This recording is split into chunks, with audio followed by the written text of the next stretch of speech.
Declan Rice has come out and really spoken about the game between Arsenal and Man City. He has gone ahead to refer to it as a title decider. I've always come out and really said this, but people thought that I'm really lying, because if Arsenal beat Man City on Sunday, trust me, City won't get back. That is it, because that will be a very huge momentum to the side of Arsenal, knowing that they've gone ahead to beat City 3 times this season, and that would be one of the achievements. And when you beat City 3 times in a season, you are liable to taking a trophy. This is one of the things that Liverpool failed to do.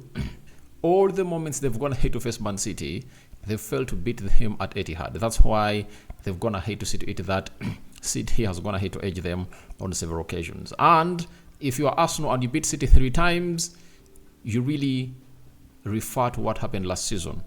Losing to City 3 times. Remember, Arsenal lost to City 3 times last season. In the FA Cup, 1-0 at Etihad, 3-1 at the Emirates, and 4-1 at the Etihad in the Premier League. This time round, it's vice versa. And have you guys gone ahead to note that last season, City beat Arsenal 3 times in the FA Cup and twice in the Premier League. This time round, Arsenal met City in the Community Shield. Arsenal beat them in penalties. Then after, Arsenal went ahead to beat them in the Premier League by 1-0 scored by Gabriel Martinelli. And now it looks like all odds are showing that Arsenal is going to go to the Etihad Stadium and really beat triumphant. Smash the like button close to 400 times. Don't forget to subscribe to this channel so as not miss out on stories that we do upload in here on a daily. Rokani David is my name, and hope you guys are really having fun wherever you are. And let's continue doing this. We are having Unai Emery being put onto the list of Bayern Munich. They are looking at him to obviously be the manager of Bayern Munich because of what has gone ahead obviously orchestrate at the side of Aston Villa. And Chelsea are really trying to really revamp their medical department, because they believe it's because of the medical department that the injuries are obviously surging day in, day out. Yet they believe that the doctors are supposed to be really doing the needful to see that these injuries don't really surge at a club of a name like Chelsea. So we thank God for the gift of life, the Muslims, Ramadan Kareem, and let's go on and really bring you the latest news and information as far as all this is really concerned. Let's start it off with this guy, Declan Rice, on Man City versus Arsenal on Sunday. He said, "We know what a big game it is going to be, a potential title decider. It's going to be a really tight game. We have to go to the Etihad, which is going to be really tough. But if you want to get past that barrier of Arsenal being labeled stuff, you have to go there and win. We have to show that stillness and character to prove we can be one of the best teams in the Premier League. There is no doubt that City are the best team in the world at the minute, but we have full confidence and belief as a group and manager that we can get a result." Obviously, there are lots of things that have gone ahead to change from the Arsenal that Man City beat thrice last season to the Arsenal that has gone ahead to beat City twice this season. There are a lot of things that have gone ahead to change. One, the man who is speaking, that is Declan Rice. The man who is speaking has gone ahead to really make a very huge change in that midfield of Arsenal. Remember last season, their best midfielder was Thomas Partey, and he played like, was it 26 games in there for you, and he never really put in a very good shift. And whenever the team needed him, he has not been available. That is Thomas Partey for you. And Arsenal's going to hit to tick that box by getting in Declan Rice, who can really do the job. I mean, this Jorginho being there, but Jorginho cannot play game in, game out. Like, you've got to hit to see Declan Rice. Declan Rice is the only, I think him and William Saliba are the only Arsenal players that have gone ahead to play every single game in the Premier League that Arsenal's gone ahead to play. He has played all the 8 games in the Champions League. That is Declan Rice for you. So it shows you how important the signing of Declan Rice is, and it's gonna be very integral into what Arsenal does in the game of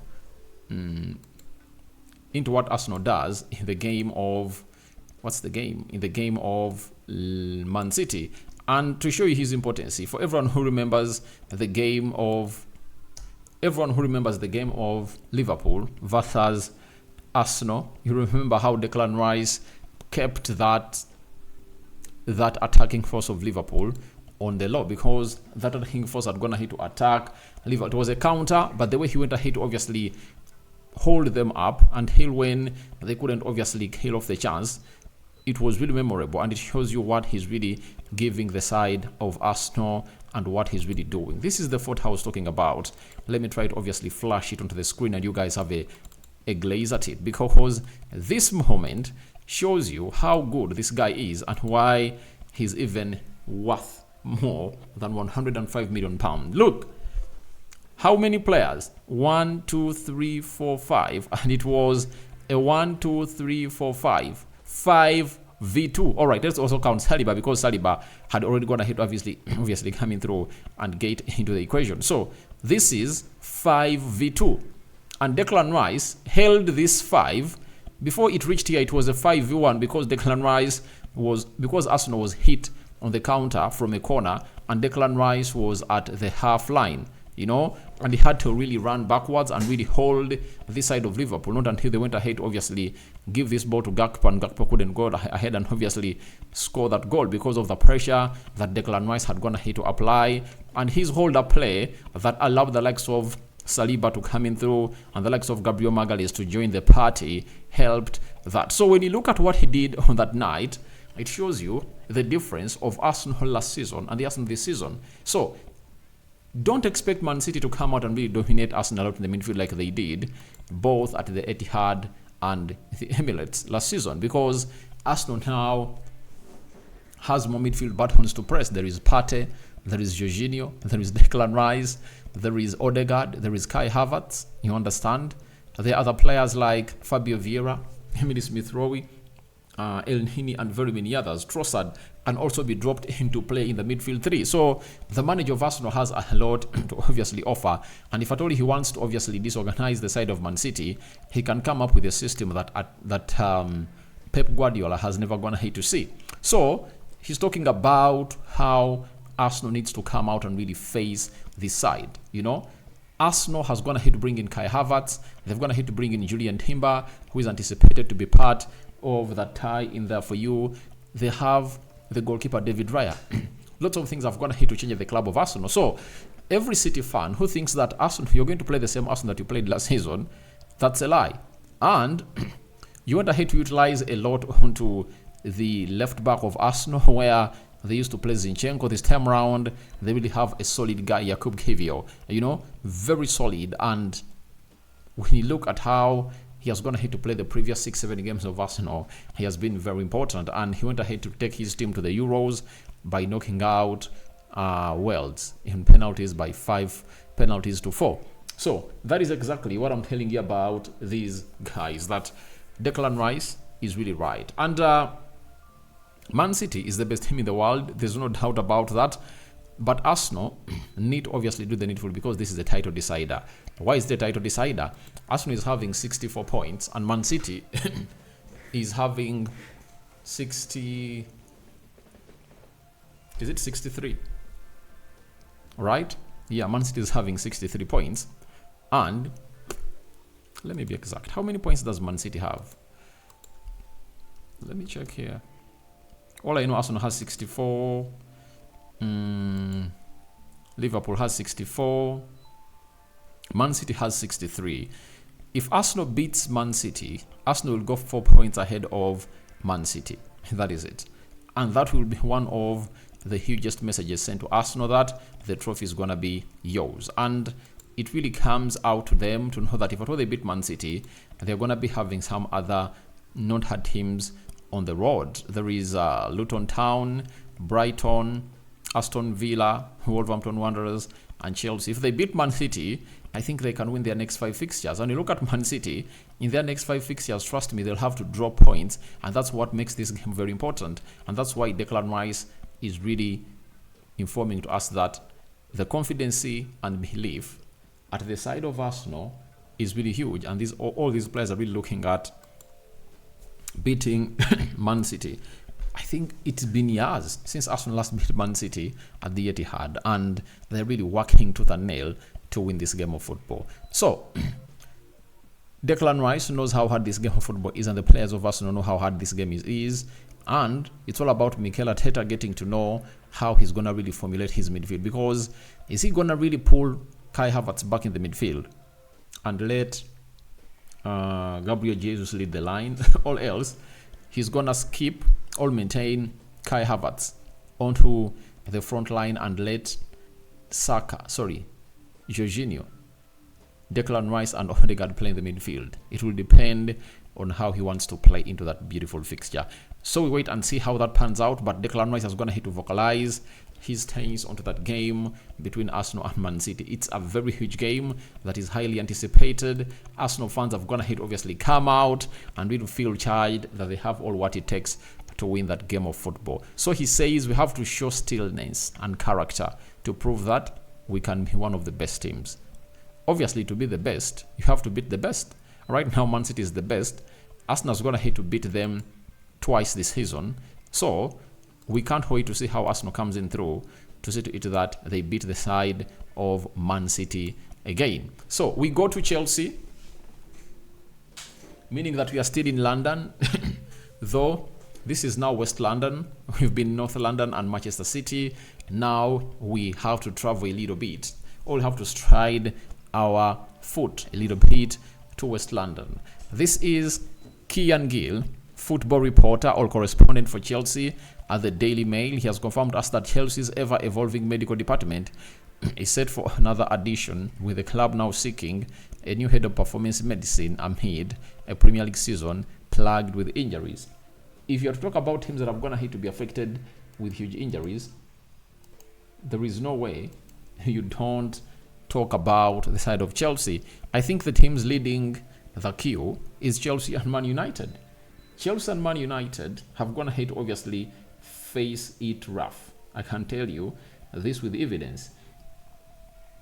Let me give you an example for the team I support, Man United. Manchester United reached an extent when it's having an entire 11 sick.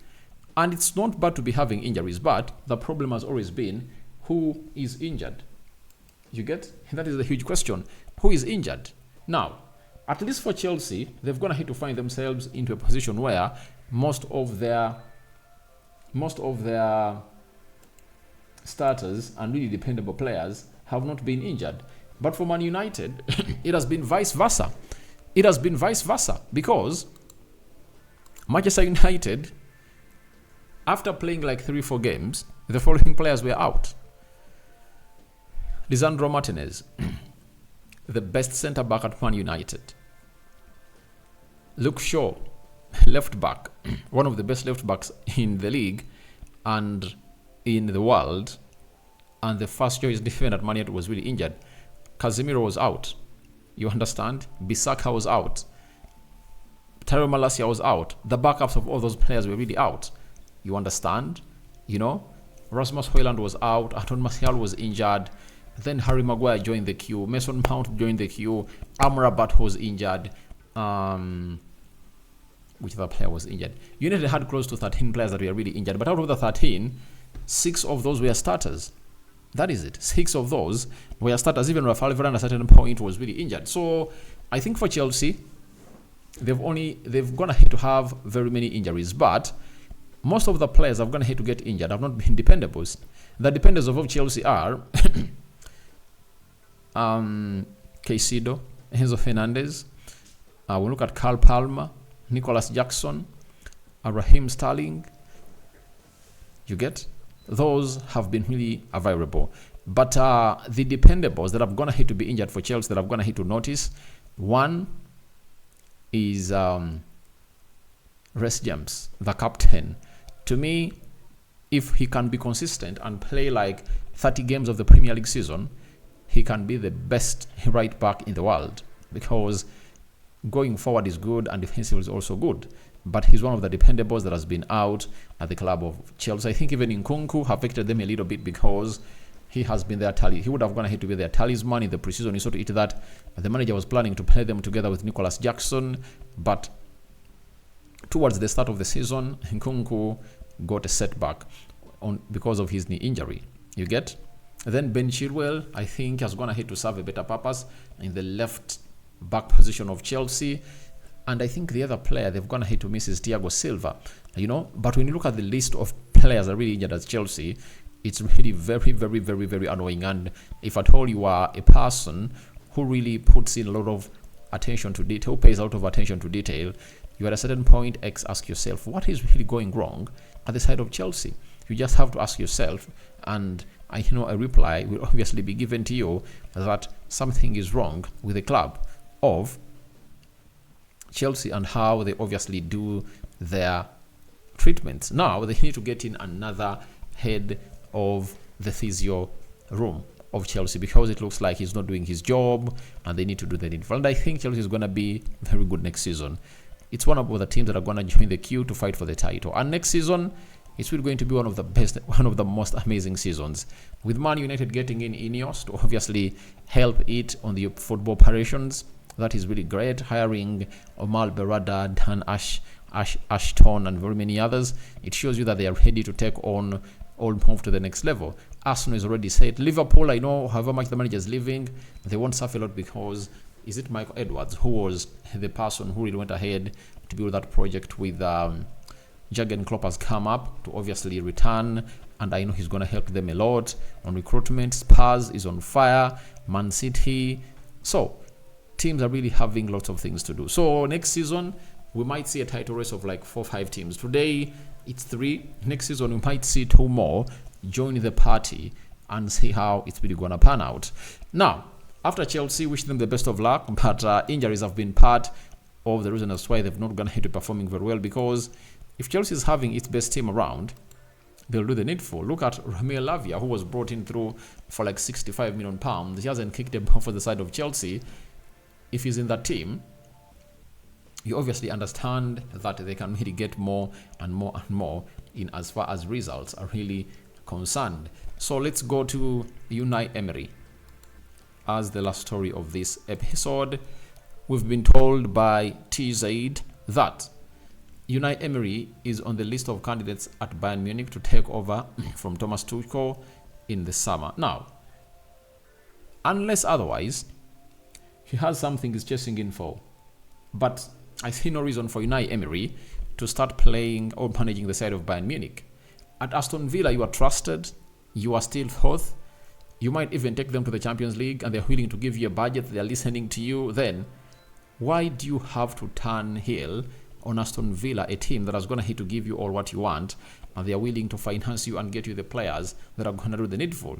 Bayern Munich is going to suck you in a season, but Aston Villa, for what you've gone ahead to do and deliver, they are willing to see you here for even 10 years. So, if I'm Unai Emery, I stay at the Aston Villa project, build it until fruition levels. If they start getting out what they desire, then I can come out with a relative and say, I can now leave. But let him really do the needful, Like he came in at Arsenal and was sacked. He shouldn't go into Bayern Munich. No way. Why should you go to Bayern? Stay at the side of Aston Villa. Let the dream, build the dream. Something is going to hit to echo into my head like a question that someone might ask. Look at Ancelotti, was at Everton and Madrid came in through and obviously said we wanted you, and he said, all right, I'm going to go to Real Madrid. Now, Everton is not Aston Villa. Aston Villa has gone ahead to show this guy that they can really offer him everything he wants. And trust me, if they don't really get affected a lot by the financial fair play, they might keep their players. Douglas Luiz, Ollie Watkins, and they're going to add in like 1, 2, 3 into that squad. Next season, they are going to come and compete hugely, because the problem has been they've been having shortage of players. And injuries have gone ahead to affect them, because Kamara's season has gone ahead to come to an end, and other injuries have gone ahead to affect them. The only thing there are 2, 3 things they have are the players. Douglas Luiz, Ollie Watkins. They've gone ahead to score very, very many goals, and they've gone ahead to keep themselves in a perfect position possible. So for me, I wouldn't really give Unai Emery advice to go ahead and really join Bayern Munich. I would love to see to him. I would love to see to it that he stays at the side of Aston Villa and then make them fulfill or reach their dream. But to managers like Unai Emery, he might really want to go ahead and really manage Bayern Munich and might see an opportunity that is once in a lifetime opportunity. That is it. So I don't really make a decision for him, but my opinion is start Aston Villa and build up the best, because you've gonna have to build up a very good squad, and it's all about you adding in more and more and more and really making the bench to see to it that next season you can come up and really compete favorably. Now, your thoughts on to Declan Rice declaring Arsenal versus Man City tie as a title decider. Do you think is really right? Yet we are really left with 10 games to go. What do you make about Unai Emery, Bayern Munich interest, and Chelsea who want to add and head of their physio team at the club due to injuries? May the living to God bless you abundantly. The Muslims, Ramadan Mubarak. I'm out. See you when you see me.